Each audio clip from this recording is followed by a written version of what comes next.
Today, I'm excited to welcome Rip Esselstyn to the Health, Happiness, and Planet podcast. Rip is a former professional triathlete and firefighter who turned a simple idea inside his Texas firehouse into a global movement. What began as an effort to help his fellow firefighters improve their health grew into the engine to lifestyle and eventually into PLANTSTRONG, his company dedicated to making whole food, plant-based eating accessible, practical, and convenient for families everywhere. But Rip's story is about more than just food. It's about leadership, consistency, and living what you believe. Plant-based living runs deep in the Esselstyn family. His father, Caldwell Esselstyn, is a pioneer in the prevention and reversal of heart disease, and I had the pleasure of speaking with him on a previous episode number 37 of this podcast. Rip has been featured on national television, appeared in the documentary Forks Over Knives, and served as the executive producer of the documentary The Game Changers, helping challenge long-held myths about meat, protein, and strength. Through his books, his podcasts, retreats, coaching programs, and the PLANTSTRONG food line, he continues to make plant-based living practical and accessible to everyone. At the heart of it all, Rip's message is simple. Health doesn't have to be complicated. When we align our daily habits with what our bodies are designed for, which is movement, real food, sunlight, and connection, everything changes. And that's exactly what we are going to explore in today's conversation. You are listening to Health, Happiness, and Planet podcast, where we explore different ways to boost our well-being, live a more fulfilling life, and protect our planet. Join me as I chat with inspiring people and professionals from all over the world, uncovering strategies for improving our lifestyles and nurturing our precious planet. I am Juan, and this podcast is proudly brought to you by Wave Business Excellence Footprint, my digital training company that cares about your career and personal development. I am passionate about making the world a better place, so if you share my enthusiasm, this show is for you. Together, we can steer towards a healthier, happier life while leaving a positive footprint on our beautiful Earth. Join me as we explore how being healthy, happy, and caring for our planet are all connected. Hello, Rip, and welcome to the Health, Happiness, and Planet podcast. It's so great to have you here. Thanks so much, Juan. It's a pleasure to be here, and I love the title of your show. Oh, thank you so much. I was thinking so long for different types of names, but somehow I thought all of the three words, they're all interconnected. You cannot just have one without having the other one. Thank you so much. Yeah, they're all very interconnected in an important way. That's right. And somehow I realized through the last couple of years that if you want to be happy, there is no way you can be happy if the planet is suffering or if your body is suffering. And a planet that's suffering, then automatically that has an effect on your health. And if it has an effect on your health, it has an effect on your happiness. And it's just like no matter what direction you look at it, it somehow always has some type of correlation to one or the other. When you feel healthier, then somehow, of course, you feel happier. But then when you're already at that state of health and happiness, then you start thinking about other things. You start not thinking always about yourself. You start thinking more about community. You start thinking more about the planet, about animals, everything. So it's like, it really, it's very, very interesting, the experience that sometimes people have when you start getting healthier. Yeah. Well, that's an interesting way that you just phrase that, because once you're able to achieve one, you almost are able to then go up a notch and achieve the next and the next and the next. So it's not just about yourself, it's about something bigger and, kind of making an impact and making a difference. And to your point, ultimately, I think the best thing that all of us want to do in this lifetime is to make a difference and make an impact. I think most of us want to leave the planet a little better off than when we got here. And right now, we are absolutely destroying Mother Earth. We're not taking care of her. We're not respecting her. We're not appreciating her. We're not showing her the love that we need to. And so moving in the direction that you talk about in your podcast, health, happiness, the planet, and what we're going to talk about today, it puts everything that we're talking about right now right in the bullseye. Yeah, absolutely. Absolutely. And I think also that every person who comes to the world, they have some type of talent that they're here to express. And the people who will experience that talent will, of course, have the joy from that person's talent. But that person can only demonstrate their talent if they're healthy, if they're feeling well, if they are strong, if they really can get up in the day and say, okay, I'm going to be the best version of myself and do what I came here to do. Well, yes. And let me just add to that, life is hard enough as it is. I can't imagine trying to live life and not be healthy and be sick, be unwell, not feel good in my skin, in my body. Everything would just be that much more difficult. So I feel so grateful and thankful that, my parents were able to go down this path and then share it with me, going back now 40 years. Wow, amazing, amazing. And that's a good anchor point to my first question, which is how did that all start for you and for your journey to where you are today? Because you've done also quite a lot of things in connection to the plant-based community, and also where you wrote books, and you were also in the documentary Forks Over Knives. And so there were so many things. So maybe you could just give us a quick recap of everything that's happened and to where you are today. Mm-hmm. Yeah, well, that could take 2 hours, but let me try and give you the Reader's Digest version. So in 1984, my father started his research at the famed Cleveland Clinic to show that you could prevent and reverse heart disease simply by changing what you put in your mouth. And he was advocating for a whole food, low-fat, plant-based diet. The Cleveland Clinic is world renowned for its cardiology department.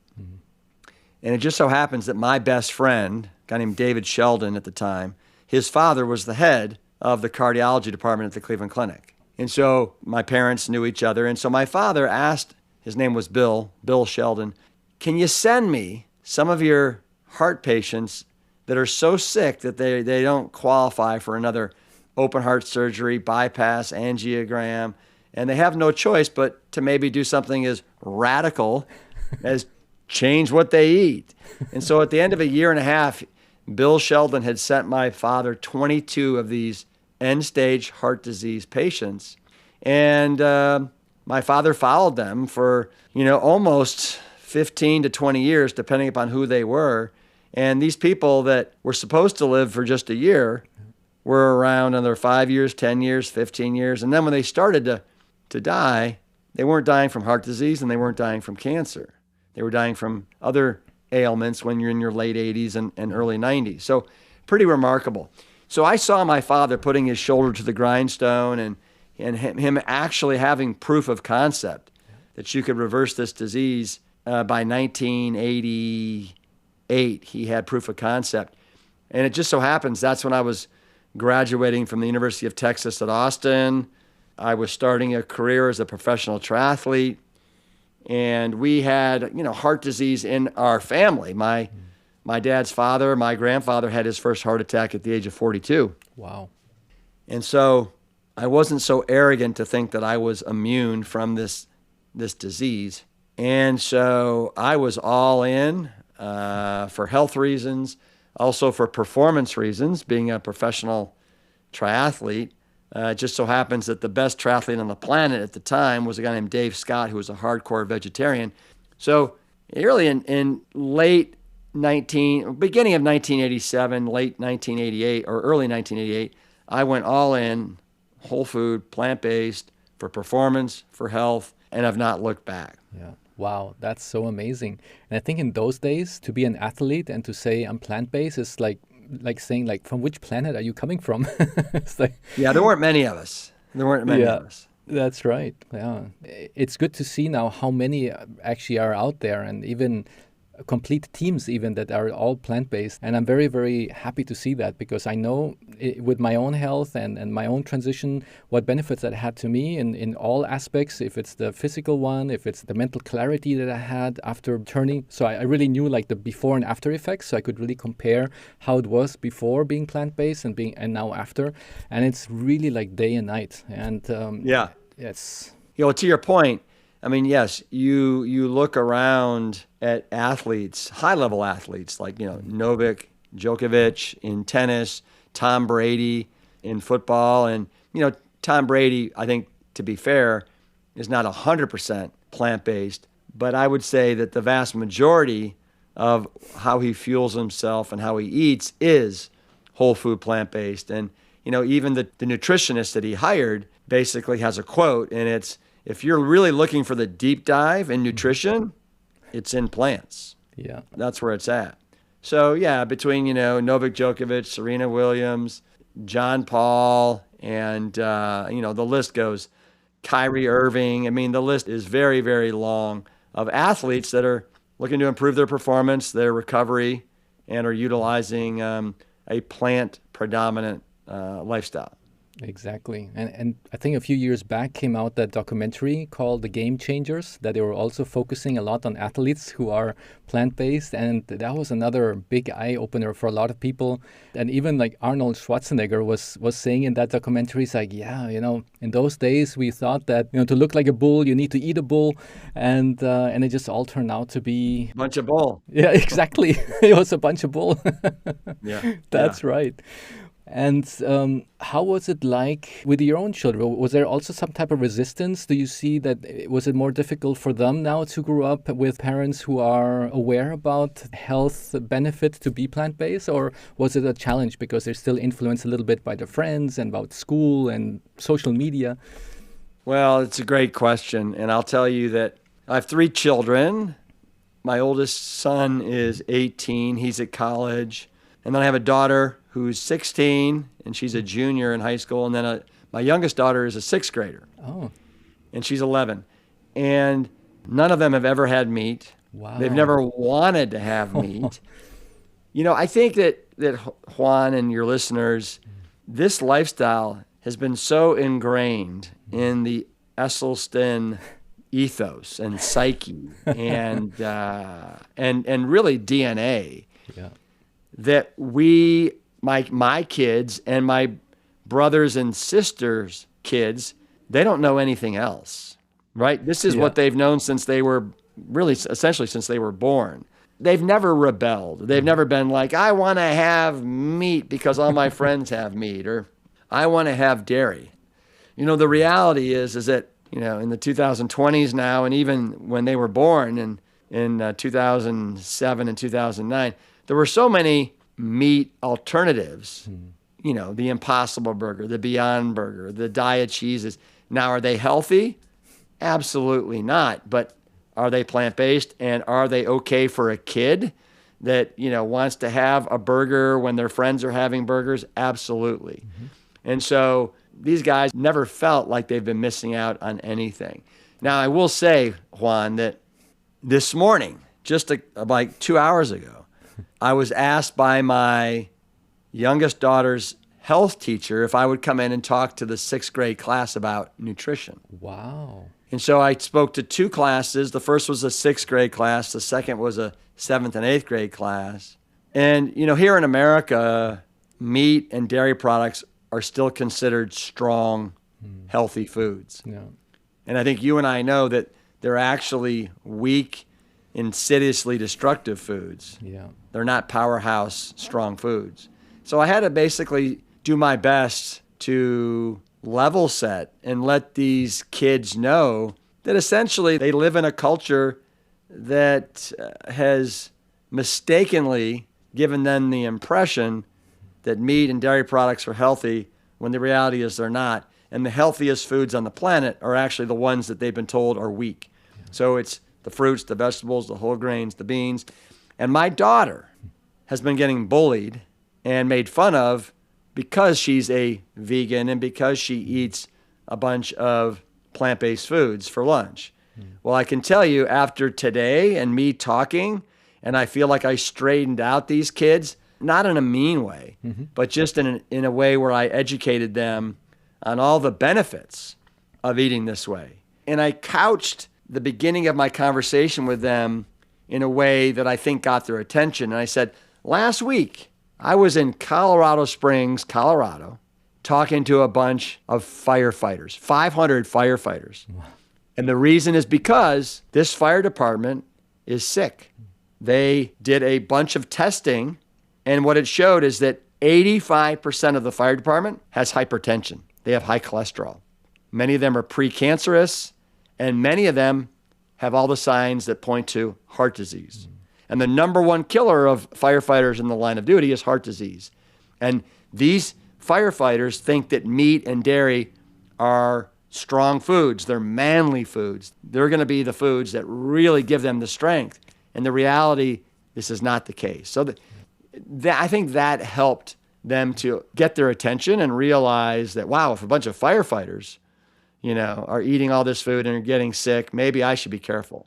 Yeah. So that's a long answer to your question about my kids. But yeah, they're not eating meat and dairy, and they love it. Yeah. Fantastic. Very good. Well, my daughter, she's also 16, and there have been quite a lot of pushback in school. And that's why I'm thinking like, wow, there's still lots of work to do ahead of us. For just as an example, in that school, they have meals that the kids have to eat. So you can cross out if this child has any type of allergies or anything. So we said, well, there was no option for plant-based or vegan. So I said, well, she's allergic then to meat and dairy. I just wrote in there. So at the end, what they did, they said, okay, that's a kid who doesn't eat meat or dairy. So they just had exactly the same plate with the rice and or sometimes potato or whatever they had there on the plate. And then they had the chicken or the steak or turkey. And what they just did, okay, that's the girl. Okay, they just take away the piece of meat and they just gave her like a half-empty plate just with the rest of the potato that was there. And that was it. And all the other kids had then a bigger meal, and she had just half of a meal because she's the one who just gotten half of the plate taken away. And that was their version of serving a balanced meal. Yeah. And therefore, there is definitely lots of room for improvement. And I'm looking forward to that, to really see if schools can start implementing more that type of mindset. And especially that I think as it's also being subsidized, a lot of this meat and dairy industry. So that's also another thing that people, even though they want to go in a healthier direction, sometimes I think, why does it need to be more expensive? Why is it cheaper to get a burger at McDonald's than getting something from Whole Foods, for example? Is it even possible to be healthy and plant-based and still not go over your budget? Well, yeah, it's a great question, Juan. And I'll tell you that I don't know how it is in Spain, but here in the United States, a lot of the unhealthier foods, the meat and the dairy products, are highly subsidized. So that's why they're cheaper. I mean, if they weren't subsidized, most Americans probably couldn't afford meat and a lot of the dairy products as well. Unfortunately, it makes them accessible to people. And again, we've been, as the United States, as a culture, has become so habituated into thinking erroneously that we need meat, whether it's red meat, chicken, fish, turkey, lamb. We need our flesh in order to get our protein and to be strong and all the other things. And you and I know that riddled in that flesh are the building blocks for chronic Western disease, whether it's unnecessary dietary cholesterol, whether it's saturated fat, whether it's a weak kind of clunky form of protein that promotes inflammation. You can eat this way, Juan, meaning whole food plant-based, and it doesn't have to break the bank. Yeah. This is truly the most affordable way to eat on the planet. And I don't really care where you are. You should be able to buy beans, rice, grains, frozen vegetables, and make it work. Yeah. Back in the day, I did experiments where I was, basically eating this way for $100 a week. And it was easy. It was easy. Now, I haven't done that in a while, and so it might be $150 today, but you buy items in bulk. Yeah. You can buy rice. Go to the bulk section and get a couple pounds of rice, get a couple pounds of beans, get a couple pounds of oats, buy bags, 5-pound bags of frozen mangoes, frozen raspberries, blueberries. If you don't have much money, go to Walmart. It's incredible how affordable it is. And you can totally make it work. Corn tortillas, whole grain breads, pasta. Yeah. It's not expensive. Exactly. And I'm also confirming that to my listeners that since I became plant-based 10 years ago, there hasn't been a difference in what I'm spending on food for the family. And even better, what I got to say is that in the long run, you would not have to be spending money on medicine. Yeah. So that's the good part. Yeah. Yeah. Yeah. Great. So sometimes I just feel that people are expecting to have a complex solution to the problem because they say the problem is so big that we have so many people who are ill in the world, and how can we fix it? We need like this high scientific solution for that. But sometimes the simplest thing is it's so effective. And thanks for laying that out just now and just giving a simple list of things like, okay, that's so simple. I just can get some beans, I can get some rice, I can get all of these, the basics. Well, yeah. Let me add to what you just said there, because I think you make a very important point, and that is here in the United States right now, we're in 2026. Last year, the United States spent over $5 trillion on healthcare. Wow. $5 trillion. Of that $5 trillion, 80% of that $5 trillion was spent on essentially 5 diseases. Cardiovascular disease, which is heart attacks and heart disease and then strokes, breast cancer, prostate cancer, type 2 diabetes, and diseases related to obesity. And every one of those is related to lifestyle. What are you doing, right? What are you putting into your mouth? Are you moving? Yeah. What's your stress level like? Are you getting enough sleep? You make some small modifications with those things, and all of a sudden, the diabetes, the cancers, the heart disease, and the obesity, they basically go, poof, they disappear, right? Yeah. They vanquish before your eyes. And the solution, to your point, it's not complex. It doesn't necessarily have to involve a lot of experts and doctors visits and procedures and medications. Let food be your medicine. Yeah. Let those oats and those green leafies and those potatoes and those beans with all the resistant starch that are in those beans and the fruits, the incredible variety of fruits, let those be your medicine and be your savior. Absolutely. And the nicest thing is that there's such a variety of foods that I got to know after going plant-based that I was like, wow, how come I didn't even know all of these things existed? All I knew before was just like a combination of 5 to 10 different things that you would just combine the plate with. Yeah. Oh, okay. Today is chicken with rice. Tomorrow is, beef with potatoes. And you just combine it a little bit. Maybe sometimes some fish. But then later when I just went plant-based, my wife started investigating what can we actually cook.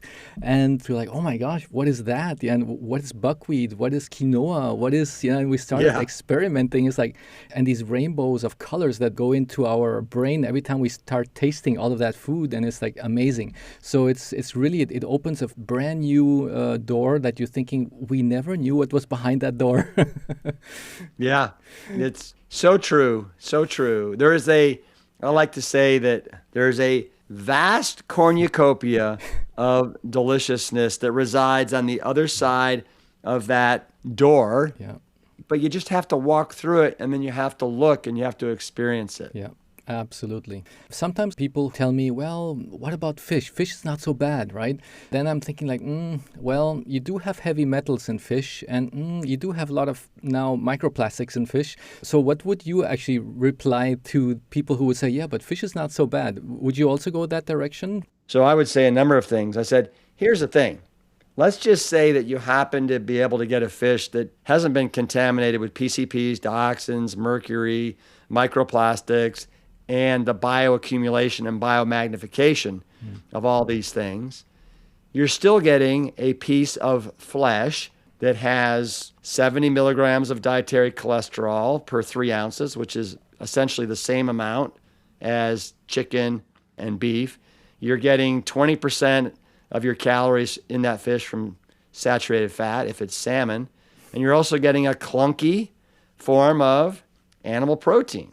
That is inflaming your arteries, it's increasing your cholesterol, it is harsh on your kidneys and your liver, it's also promoting tumor and cancer growth. Yeah. So, it's your decision, but that's what I think.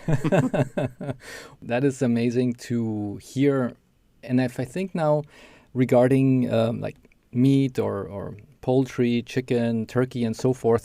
Is it true that we can also get affected by all of those hormones that they're being pumped with, like all that antibiotics and so forth? Can that also affect our body, or is it only affecting their body? No, I would definitely say that there's some spillover where it's affecting our bodies. And, it's one of the reasons why many of us are becoming more and more resistant to antibiotics, right? It's because of all the antibiotics that they're using in the feedlots with all the animals that we are eating. Yeah. And so don't think for a second that by eating or drinking cow's milk that's loaded with hormones, cholesterol, saturated fat, an allowable amount of pus and blood, that you are also not exposing yourself to those cow hormones and a lot of other things that we really don't want in our bodies. Yeah, absolutely. Wow. So yeah, I know. Wow. It's yeah. I'm speechless because I just thinking to myself like, wow, how come I had the first 30 years of my life? How come I was so behind the rock? Yeah, it's like did not know any of that.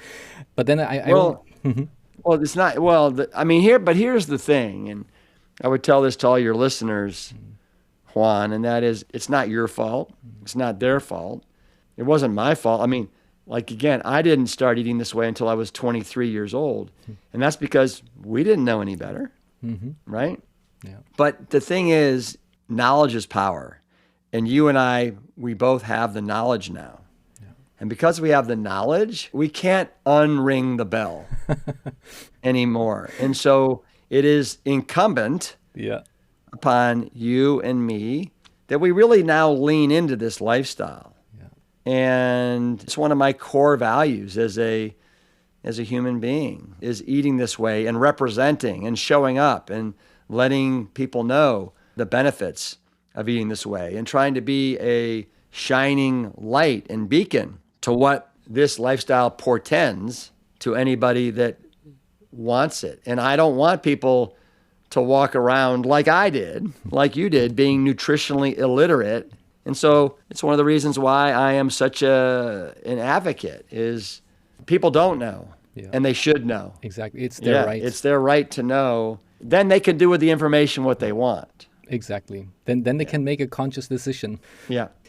You did mention in our conversation today regarding inflammation, and I think that's another very, very important part that maybe not everybody knows too much about this, but before I went plant-based, always I had some type of ache or pain in my body. Sometimes I went to the acupuncturist to say, could you do something about my shoulder? I was training and somehow I do have a pain there. And then the next week I go to him and say, no, it's not my shoulder anymore. Now it's on my elbow. And then the next time I go, it's like, somehow now it's on my knee. And I'm just asking him, why is the pain just going to different parts of my body? And it's like really awkward.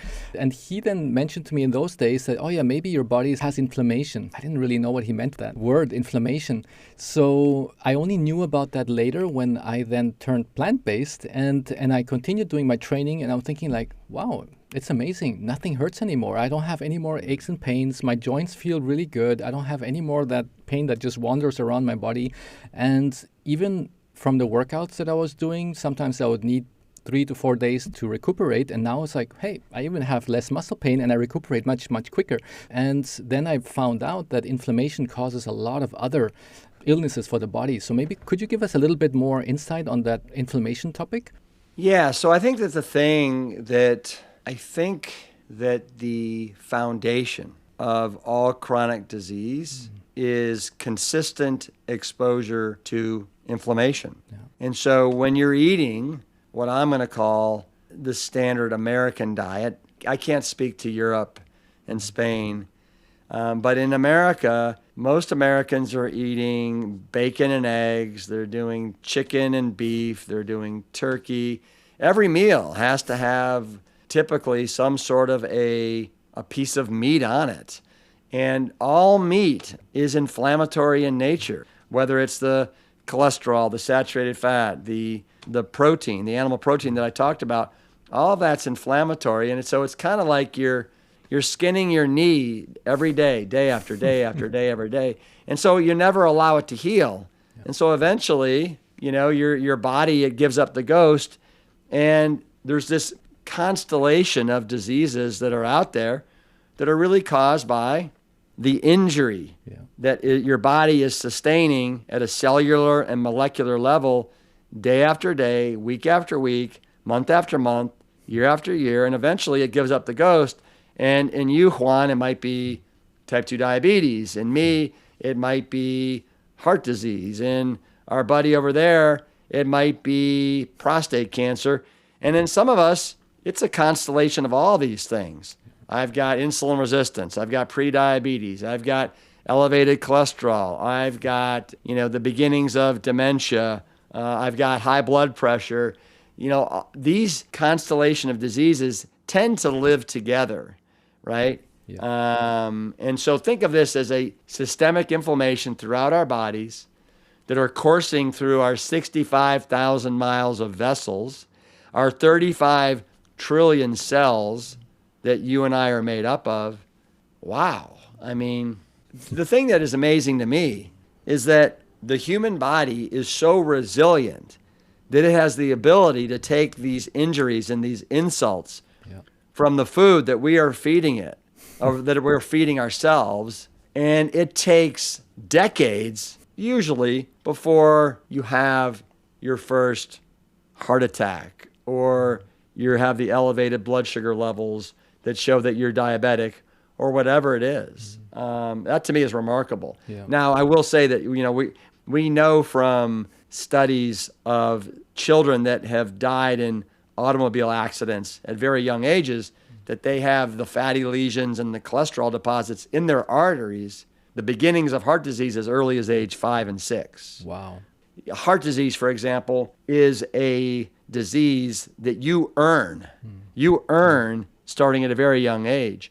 I have friends, physicians that are pediatrics, meaning they see kids. One of my pediatric friends in Boston the other day, he saw an 8-year-old that was 180 pounds and a 11-year-old that was 230 pounds. Wow. Right? 180, it's about, 82 kilograms, right? That's an 8-year-old. Yeah. So we're seeing obesity now, younger and younger. We're seeing type 2 diabetes in kids that are younger and younger. Again, it's the chronic inflammation from the weak food. Exactly. And it's really that we just need to get out of the way. We got to stop injuring our body. And our body's instinct is just to continuously try to heal. To heal. And if you constantly are injuring, as you said, you're constantly hitting your knee every single day and you're not allowing it to finally do the work to heal and repair. And I think that's now the big eye-opener for many of the listeners to know exactly what is it that they're putting on their forks that is causing that injury to their body. And I think a lot of people were not even aware about that. And I'm so happy that we had that conversation about inflammation and how that causes so many other things, and that people know from where now it comes from. That's once you know, you cannot unknow, as we just said. Yeah.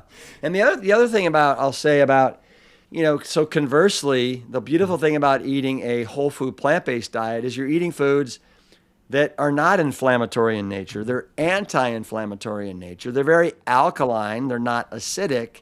You're feeding your body with everything that your body wants and desires and needs in order for it to be fully functional, healthy, and as you said at the very top of this conversation, Juan, for you to be the best, healthiest version of yourself. Yeah, absolutely. I've seen in your social media, like Instagram, for example, that you have very nice morning routines. So your morning routine it seems to be like very solid. So maybe you could tell to our listeners, what is your morning routine and what type of lifestyle resets you like to recommend? Yeah, so to me, again, I can't speak to how it is in Spain, but here in America, most people are not moving. They're not exercising. And it's now the 4th leading cause of death in this country is the sedentary lifestyle. Wow. Because people are sitting so much, right? Whether they're on their screens, whether they're at work, lunch, dinner, breakfast, we're just sitting all day long. And so I've always loved movement, exercising. I would say on average, I exercise at least an hour every single day, and sometimes 5, 6, 7 hours a day. And so for me, it's important to get into you said it, routine, get into a habit. And so I love working out with a group of other motivated individuals. And for me, I love to swim. I love the rebirth that I get after a swim workout where I'm in the water and then I get out after about 50 minutes to an hour of swimming laps with my swim buddies. And there's nothing like it. And so I've been doing that. I've really been swimming since I was 7 years old, but I've been part of a master's swim program since 1990. Wow. And a lot of the same people. And so it's this accountability group, mostly guys. Yeah. And we kind of like, we will say, hey, see you tomorrow morning at, 7:00 at the pool. And if we're like, I'm not going to be there, I'm going out of time. And they're like, okay, but I want to see you Monday when you're back.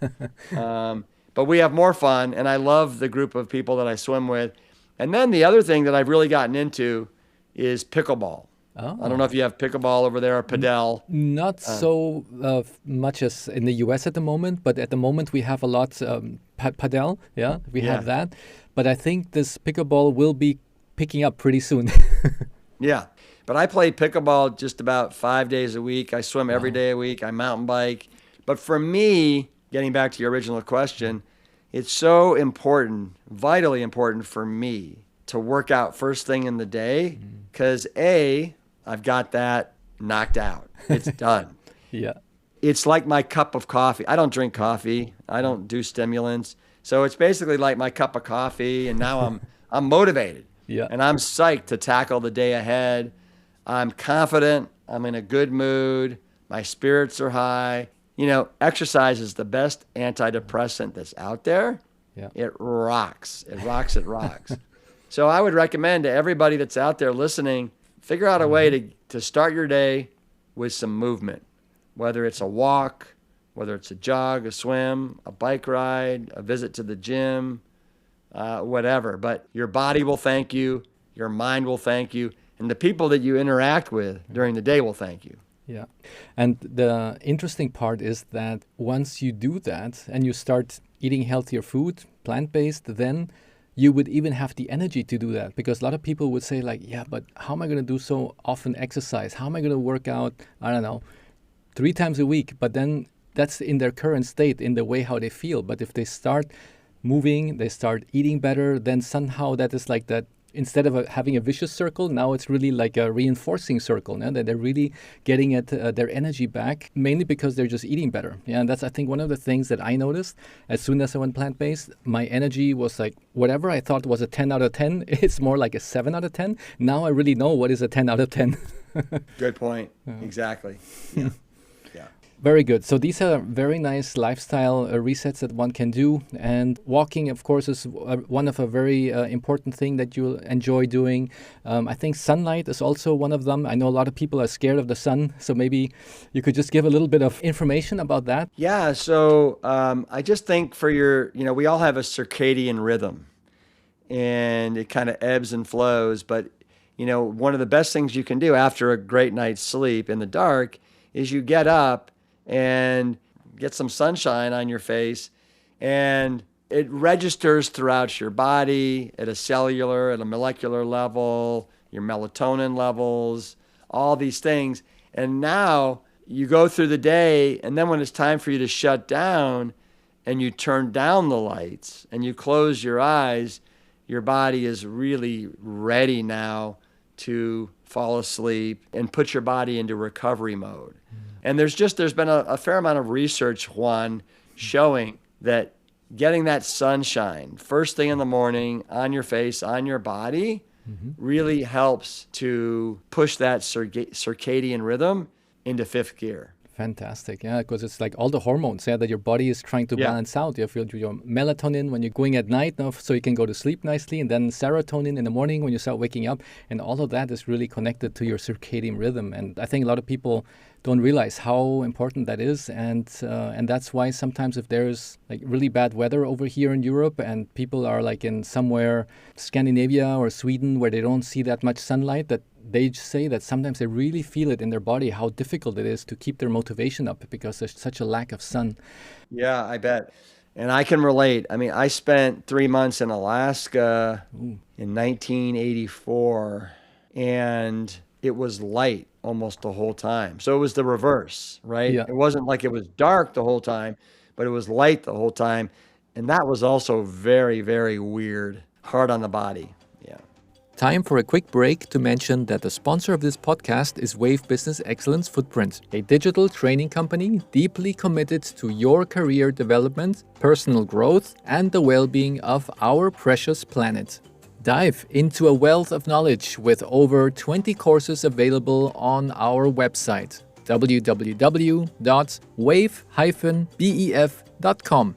Tailored for both managers and employees aspiring to become tomorrow's leaders. One of our best-selling courses is the Presentation and Communication Skills Training, perfect for those creating and delivering presentations in their companies. Whether through video conference or live meetings, if you want to convey your message effectively and do an outstanding job, this course equips you with the skills to be a better creator and presenter. Check out the testimonials on our website. The results speak for themselves. During my time in the corporate world, I often wished I had the opportunity to access such courses at the beginning, making my learning experience quicker. And now, one further topic before we jump back to the conversation. For those of you resonating with the themes of health, happiness, and planet, discover information about our 3-day retreat in Spain by reaching out to my team at the email address hhp@wave-bef.com. You will obtain further information about our life-changing retreat held once a year, together with some of our remarkable podcast guests. Each retreat is unique, leaving you energized with a set of simple tools to take control of your health and happiness sustainably. And the best part, you will be surrounded by like-minded individuals, ending the retreat with a personal action plan shared regularly within the group. One of the things that I also get confronted with quite often, I'm very curious to see how you would reply to that, because my family and I, we eat a lot of fruit. And I know a lot of people will be like, ooh, but be careful, there's a lot of sugar there. Okay, what would be your reply to that, Rip? I would say knock yourself out with fruit. Fruit rocks. I typically have 10 to 12 pieces of fruit a day. You know, fruit it's a fantastic source of unprocessed carbohydrates. And listen, we have 35 trillion cells, and our cells run on sugar. They run on glycogen and glucose. And so the great thing about fruit is yes, there is sugar in fruit, but it also comes in this wonderful package. So it comes with vitamins, it comes with minerals, it comes with water, it comes with fiber. Mm-hmm. And that fiber actually acts like a sponge, and it blunts or slows down the sugar from getting into our bloodstream and causing insulin spikes. So I wouldn't worry about eating too much fruit at all. Now, the exception is if you're putting all that fruit into a blender and you're mixing it up into a smoothie, and now you're pulverizing up that fiber into a million pieces, and it can't really do its job as well. You're getting a bolus of sugar and calories in a very short period of time. That I would caution people against that for sure. But if you're actually masticating, chewing the fruit with your mouths, then go for it. I mean, I know people like Robbie Barbero and Cyrus Kambata. They're type 1 diabetics. They're probably eating 15 to 30 pieces of fruit a day and rocking the Casbah. So fruit is amazing. It's a perfect food. It truly is. The one piece of fruit that I would caution your listeners against is coconut. Okay. Yeah. And that's because the coconut it's about 92% saturated fat. Wow. It's got more saturated fat than any other food on the planet. Then better just the coconut water then. Well, yes, if you're going to be cracking the coconut in half, but I wouldn't buy coconut water at the store. It's just sugar water. I mean, coconut water it's 50 calories per 8 ounces. I think you're better off just drinking good old water. Yeah, absolutely. Just recently, I heard somebody is a person who travels a lot, and this person does not like to buy water in plastic bottles. They asked him, so what is it that you do when you go through airports? Yeah, because you cannot go through with water, and you have to then always buy those water bottles, yeah, or you have to maybe have your own bottle with you so you can fill it up somewhere if the airport has those areas where you can fill it up with water. But this person said, well, he just travels with his watermelon because they cannot take his watermelon away. So what he does, he just like chops it up and he then just eats the watermelon when he's traveling. And he says that he has so much hydration from his watermelon, and that's perfect. Yeah, he thrives on that, and he doesn't have to buy any water in the airport. That's funny. Well, yeah, I'll try that. The next time I'm in the airport, I'll try bringing a big old watermelon underneath my arm, right?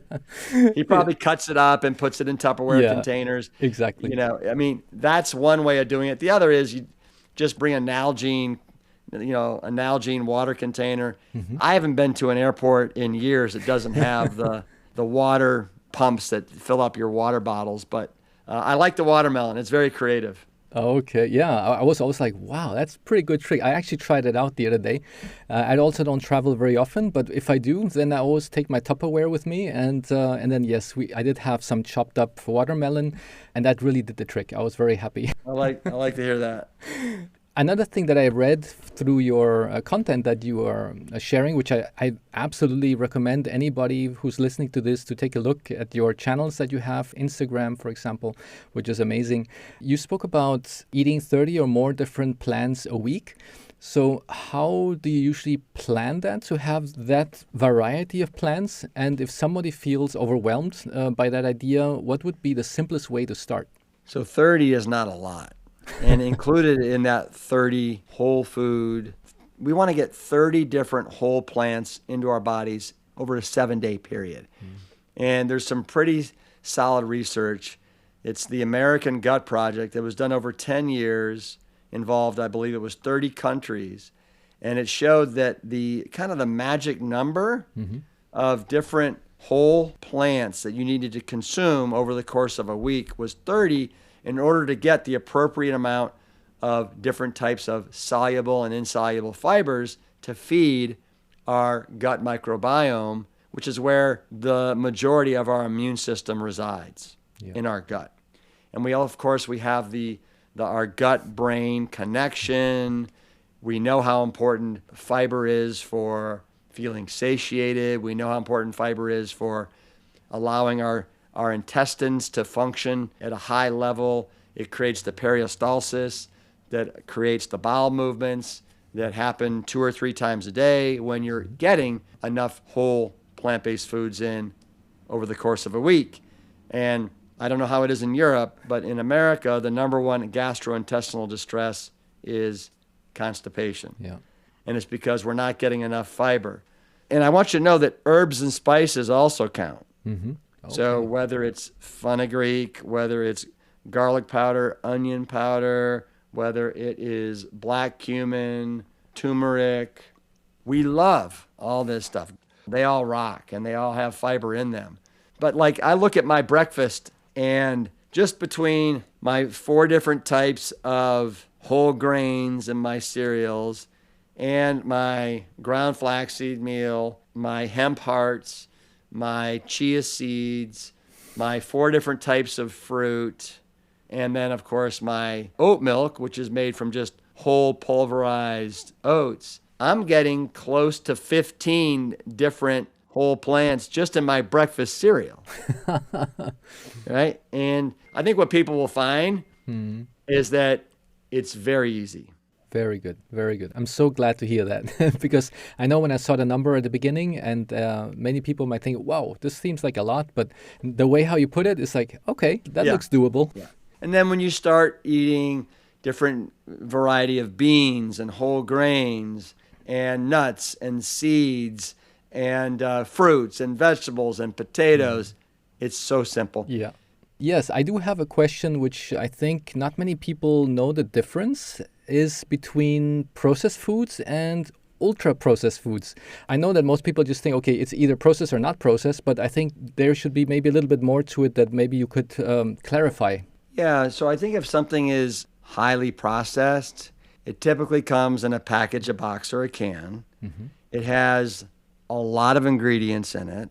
It's got typically 2 to 5 different types of oil in it. It's got emulsifiers, stabilizers. It's got natural flavors. It has got preservatives. It's just a litter box of ingredients. But for example, and I just happen to have this sitting right here.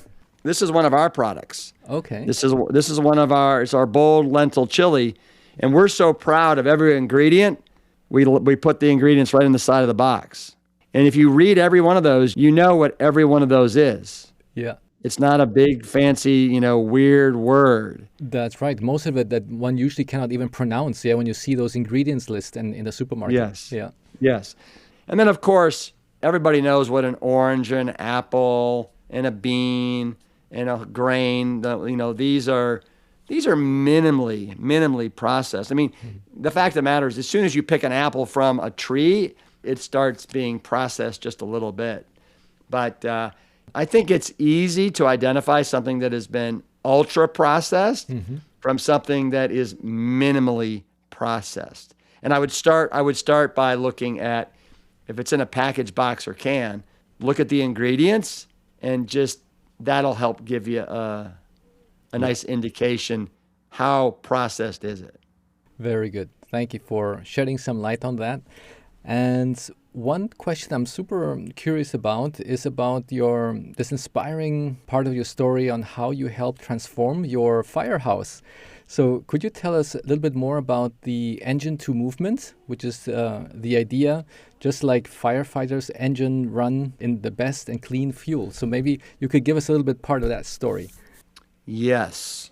So my fellow firefighting brother in 2003 got his cholesterol checked, and it was 344 milligrams per deciliter, which is ridiculously high. And we found out that his great-grandfather died before the age of 50 from a heart attack. His grandfather died at 48 from a heart attack.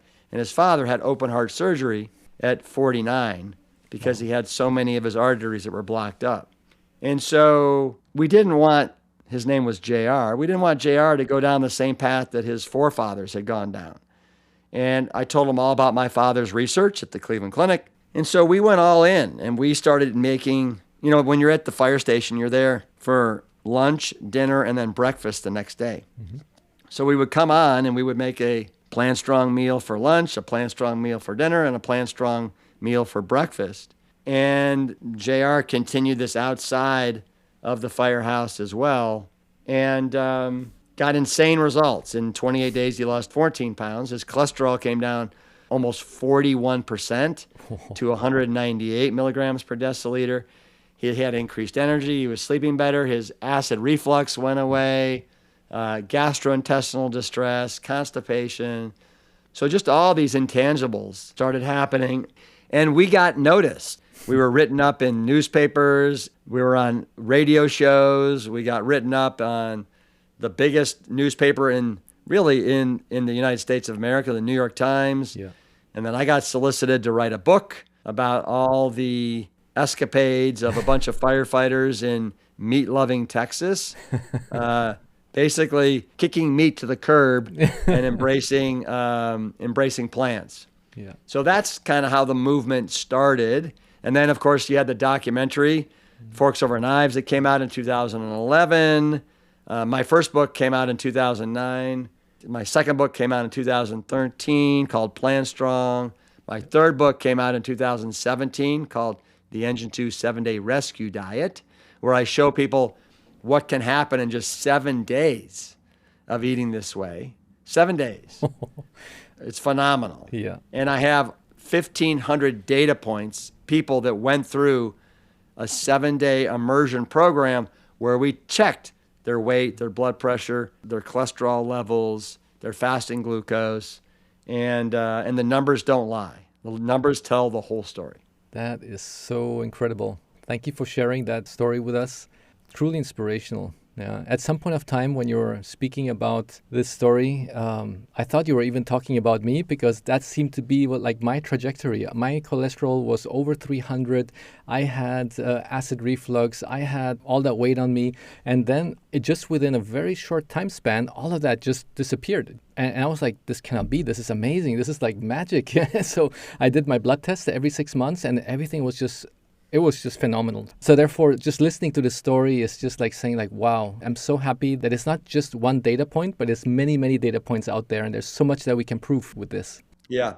Yeah. We're actually coming out with some research papers in the next probably 2 to 4 weeks where we're showing the efficacy of eating a whole food, plant strong diet with these cohorts of really about 700 people. Yeah, amazing. Well, I'm looking forward to seeing those results. Yeah. Very nice.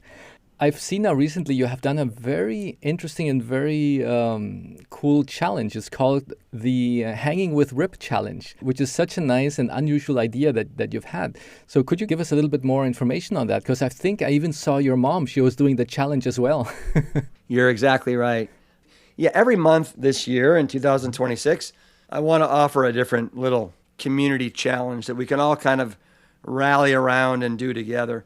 And in January, it was the Real 30 Challenge, where I asked people to eat 30 different whole plant-based foods a week in order to enhance and build up their gut microbiome. And then the other thing was to move at least 30 minutes every day. That could be going for a walk after breakfast, lunch, and dinner, and you got your 30 minutes in. So that was the month of January. For February, I wanted to be a little bit more kind of strength-oriented, but something that everybody could do. And so all I was asking is that people dead hang from a bar for a total of 2 minutes every day. It doesn't have to be 2 minutes at once. You can basically cut it up into chunks of 10 seconds or 15 seconds or 30, whatever works for you. And what you'll find is that over the course of the 28 days in February, your grip strength increases. Your forearm strength gets incredibly strong. The muscles in your back, you elongate your spine. It requires a certain amount of mental toughness and consistency to do it every day. But I want people to get into that kind of that mental frame of mind. And it hurts. I mean, you're hanging on the bar and your fingers are screaming, let go, let go. And you've got, you're starting to get blisters and calluses. And it's amazing how my hands have gotten much tougher over the course of the month. And my mother, to your point, my mother's 90, and she now can go for 1 minute and 55 seconds. Amazing. And Juan, she is doing so well at 90 that on March 7th of this year, she's going to go for the world record for the oldest female to hold from a bar. And if she can break 2 minutes, she's got the world record. Amazing. Wow. This is such a nice story. And it's not like she has been doing this for years. She actually just started with it. Was it when you started the challenge or did she already start with it before that? No, she started on day 2. Amazing. Wow. Again, to debunk anybody who says, oh yeah, when you start getting, I don't know, beyond 50 or 60, that everything is just going downhill. It's like, what kind of mindset is that? Well, and let me add to that, Juan, and unfortunately, again, it's not people's fault, but because we, especially in the United States, are such consumers of dairy products, and dairy products take so much responsibility for helping to cause arthritis in our knees and our joints and our hands and our fingers. And so a lot of people, they get into their 70s, 80s, 90s, they can't grab a bar. They can't hold on. Yeah. And so my mom, she epitomizes what life can look like in your 90s when you adhere to this kind of lifestyle of eating plant predominantly and moving every day, and also finding something that you're passionate about, which is, in the case of her and my father, helping people regain their health. Yeah. Fantastic. Fabulous. Very, very nice. Whew, I'm so happy to hear that. Yeah, yeah. This is really outstanding. I just remember that I asked you many questions about food, and one of them is regarding fats. What would be your intake on fat? Is it mainly from avocados, nuts, and seeds, or would you say, even though they are plant-based, but we should just reduce it to the minimum? What is your point of view on that? Well, with fats, it depends upon what your current state of health or illness is. So if you're insulin resistant, if you have type 2 diabetes, if you type 1 diabetic, if you have heart disease or even cancer, I would get on a low fat diet, meaning less than 10% of your calories coming from fat. Yeah. If you don't have illness, if you're young and you're healthy, then you don't have to worry about it as much, right? I mean, 15 to 20% of your calories coming from fat. I never count. But I just know by the foods that I eat that I am eating probably somewhere between 10 to 15% of my calories coming from fat. And let me explain. So, believe it or not, your average green leafy vegetable is 11% fat. And it's all the polyunsaturated omega-3s and omega-6s. So these are healthy fats. Your average piece of fruit is somewhere around 2 to 3% fat. So, fruit is very, very low in fat. But, oatmeal is 18% fat. Wow. Okay?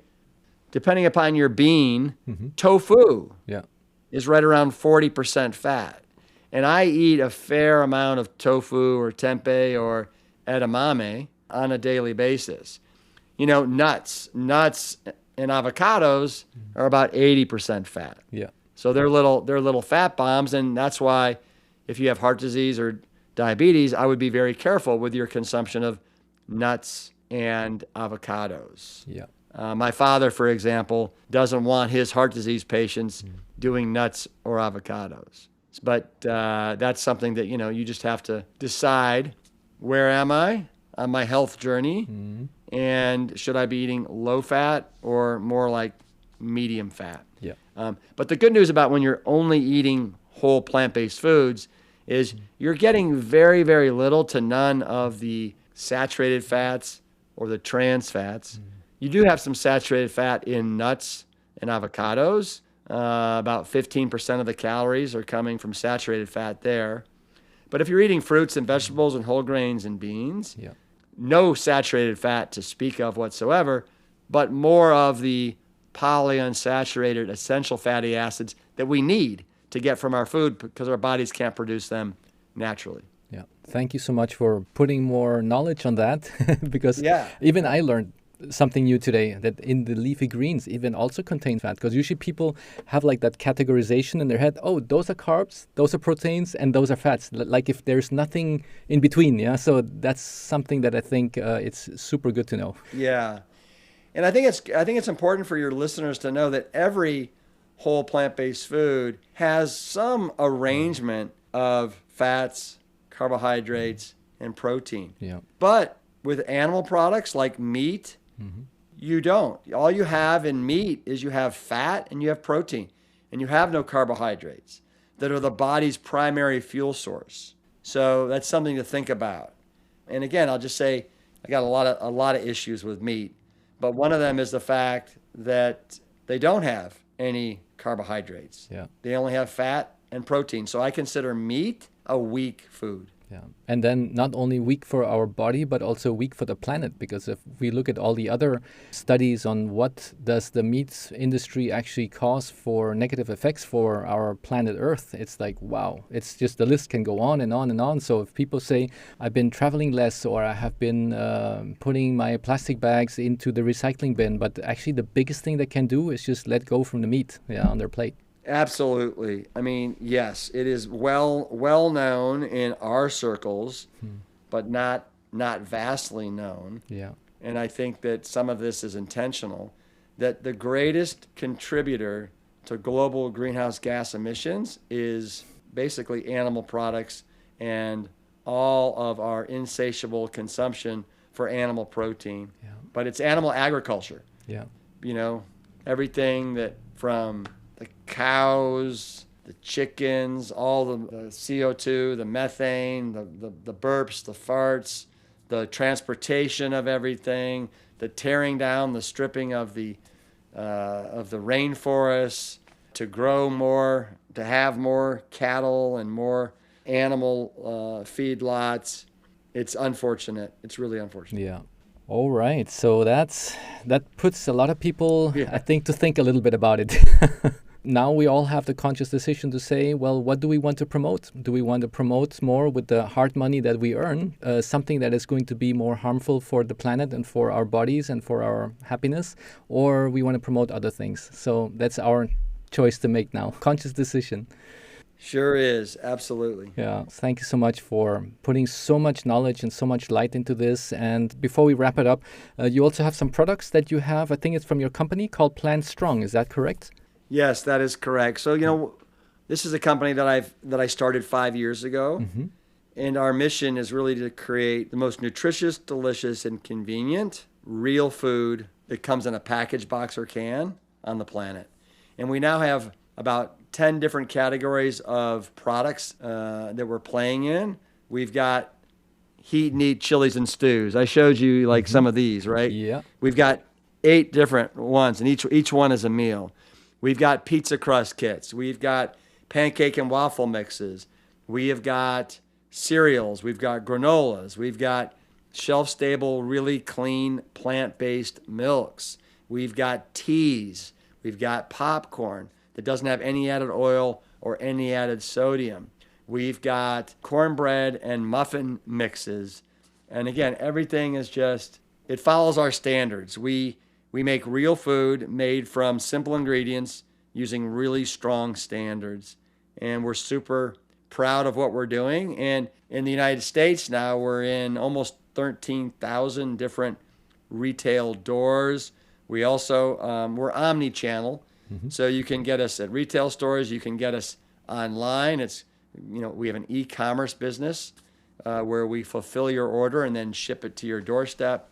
And we're 5 years old. Amazing. Very, very nice. So I'll be traveling to the US in middle of this year, and I'm already then looking forward to go and try them out. Yeah. I can't wait for you to try them out. You'll love them. You'll love them. Thank you so much. And I have now our final question, which is the same final question for all the guests who come to the show.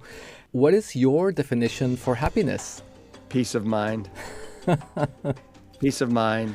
Are you living a life that is in alignment with your values and your goals and your passions? And to me, if you are, every day you wake up, you're hungry to go, you're loving life. Do I have bad days? Absolutely. But you know what? They're few and far between, and most of them are either good or great or amazing. And I feel so fortunate that, like you, Juan, I have been able to create a lifestyle and a career path for myself that is centered around something that I believe so deeply in my core, that I can share with people, that helps them and is truly making the world a better place. Yeah. Thank you so much, Rip, for all the things that you do for us, for the community, for our planet. I'm so grateful. I cannot wait for our next conversation. Maybe when we are like closer to our 80s and 90s, we can have in the next episode and see how things. Well, this has been amazing. And thank you so much, Rip. This was an amazing conversation. I really enjoyed it. And it was absolutely fascinating to pack so much information in a little bit over an hour, and I think sometimes one just has to listen to this more than once in order to really capture every single thing that we've said. Many of those points you can go down into many rabbit holes, and but at least we have opened the door for people to start to be curious. I appreciate you having me on your show, Juan, and continue to be plant strong, my brother. Plant strong. Boom. Thank you. Thank you so much, Rip. Take care and see you next time. You got it. What I love about this conversation with Rip is how clearly everything connects. Health isn't separate from happiness, and neither of them are separate from the planet. We talked about how a plant-based lifestyle isn't just about preventing disease, even though it can reverse some of the most serious chronic conditions we see today. It's about energy, clarity, performance, and community. I appreciated how practical this episode was as well. Plant-based eating doesn't have to be expensive. It does not have to be complicated. It's all about whole foods, variety, understanding inflammation, getting outside, moving your body, getting sunlight, protecting your sleep. Simple things that are all free of charge. If this conversation resonated with you, share it with someone who might need a reminder that real health is possible and often simpler than we think. Thank you for listening to Health, Happiness, and Planet. I'll see you in the next episode. Big hugs, everyone.